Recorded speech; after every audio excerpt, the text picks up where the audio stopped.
Good afternoon, everyone. Good day, good evening. Maayong pangadlaw din ha, kanilang tanan. So I am here to discuss to you about the ellipse. But for that one, it's too late for me to do a recording about our class, but I hope that it's not late. I hope na makatawag yapon sa inyo ha, ang akong gi-record. So before we proceed to ellipse, let us review first the topics about about circle. Okay. So let's have a review first. Magbibisa ta about the circle. Okay, kadaghanan sa inyo ha. Maglisod unsaon pag-graph sa circle and unsaon pag transform sa equation gikan sa standard form to general form or from general form to standard form. So atong i-review na siyang concept. So example, natay equation diri x squared plus y squared plus 4x minus 8y equals 29. So, ang atong unang buhaton para makagraph ta ani na equation is to transform this to standard form. Diba? As usual, ibalik na i-transform ginato siya sa standard form. So, unsa itong buhaton? First is ubanon nato ang mga x terms. So, x squared plus 4x. Then, uban po ato mga y terms. So, y squared minus 8y.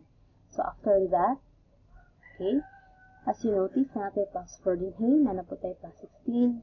The same with the other side, na natin plus 4 ug na naputay plus 16.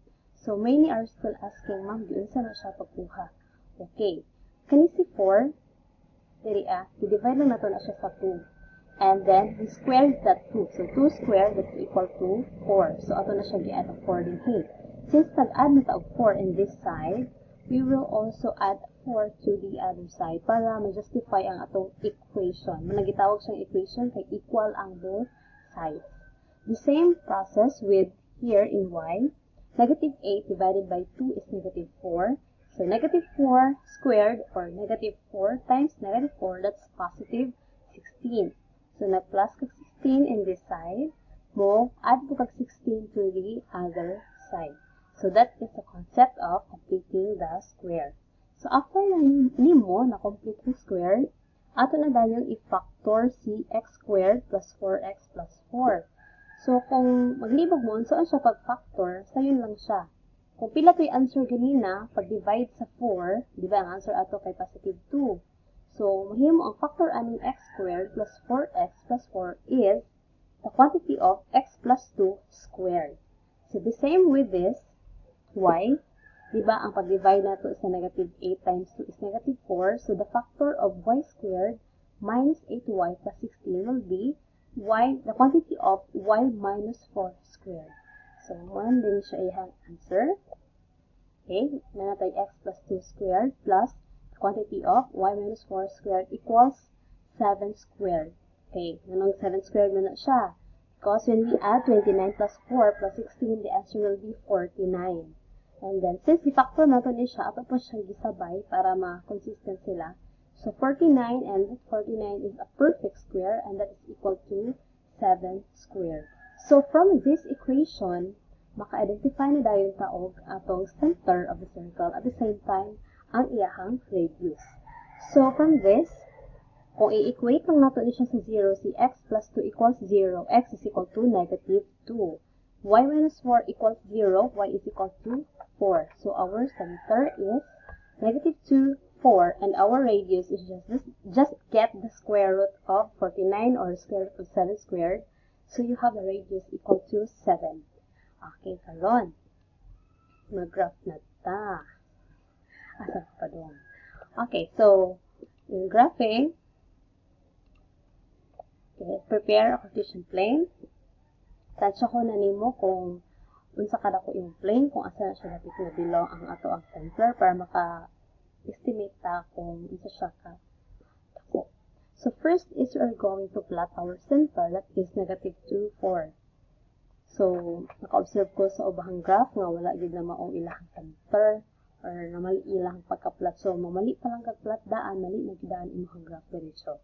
And now, since radius na ato ang 7 na atong radius, we'll count 7 units to the left, up, to the right, to the left, up, and down. from the center. So, gikan sa center, we have kaog 7 units to the right, 7 units down, 7 units to the left, and 7 units up. And pagbilin din ha og small endpoints and connect them all. So, now you have the graph of the circle. So, inaana ra ang atong pag-graph of circle. Okay? So, if naamoy compass, much better para mas perfect yun ang inyong circle. So, kung dili po siya, wala ba may compass, make sure nga matunong lang din sa coordinates ng inyong graph. That's still okay, although dili siya perfect circle. Okay? So, I hope that it is clear on how to transform the equation from the general form to standard form, with saan siya pag-graph. Because many are asking one. Okay. So now we're done with circle. Let's proceed to parabola.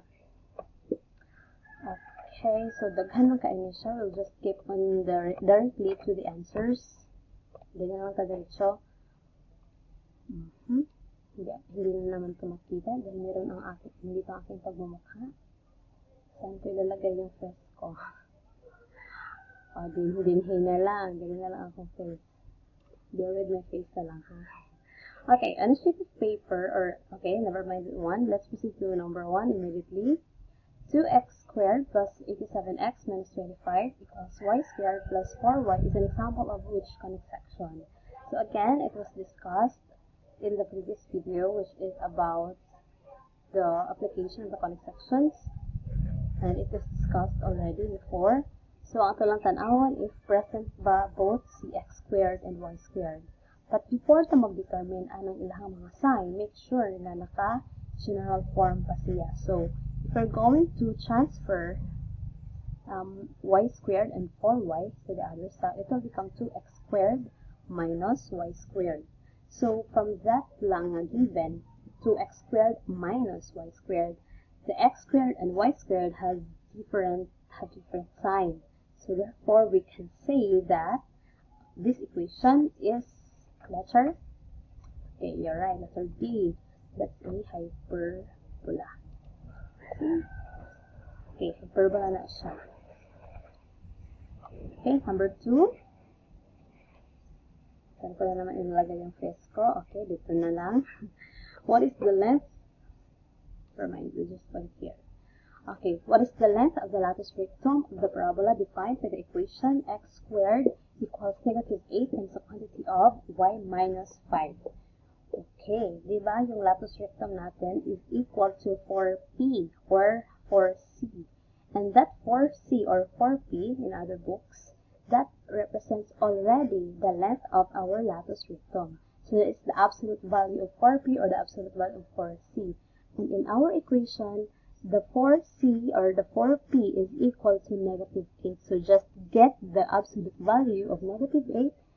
So, therefore, our answer should be letter C. That should be 8. So the length of our latus rectum is 8.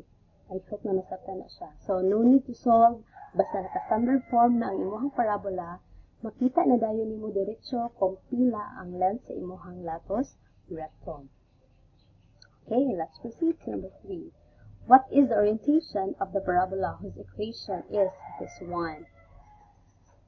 Okay, so dili pa ta makabalo right away sa iyang orientation because wala pa siya naka-vertex form, no? Or wala pa siya naka-standard form.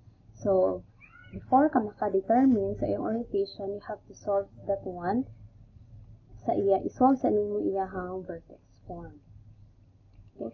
Kung ato siyang isolve, yun mo siyang y squared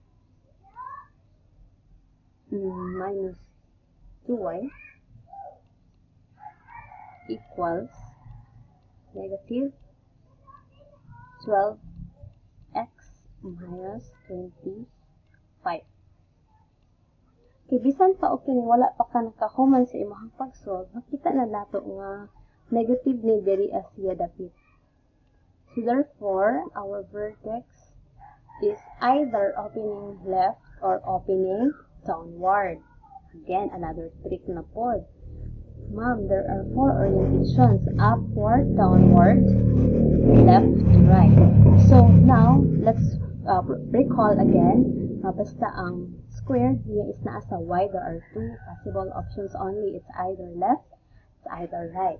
But since it is negative, the answer would be left. So this graph will be facing left. Okay. Let's proceed to number 4. What is the axis of symmetry in the graph of the parabola? This equation is the quantity of x plus 2 squared is equal to negative 8 times the quantity of y plus 5. So when you say the axis of symmetry, it divides the parabola into 2 equal parts. Sige, atong imagine ang graph ani is upward, tama? Diba? Upward or downward. So since downward man siya, ang atong tan-awon nga axis of symmetry is along the x-axis. So that is x is equal to negative 2. Kani siya. Kana na mismo atong tan-awon nga axis of symmetry. So, I guess that's clear. Let's proceed to number 5. What is the directrix of the parabola defined by the equation y is equal to x squared? Okay, so we have directrix, that is the line below the vertex of the parabola. So this y is equal to x squared is very common. Now it's facing upward, tama? And the center is at the origin. So, balikan na to itong general form ng x squared is equal to 4py.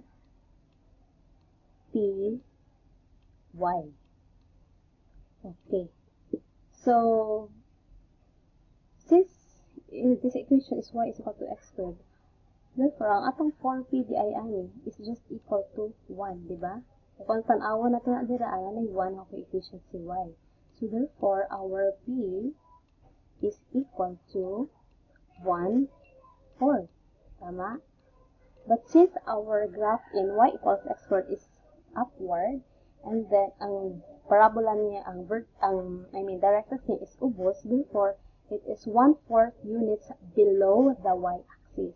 So, our directrix in there is letter D. Y is equal to negative 1/4. Okay? So, that's D equals negative 1/4. I think this is all about the review in parabola and circle. So we'll have another video for about the discussion in ellipse. I hope that naka-refresh, naka-recall mo sa mga concepts ni circle and ellipse before you proceed to the next topic. So I hope this video helps you, and God bless, stay safe. And that's all. Thank you. Bye.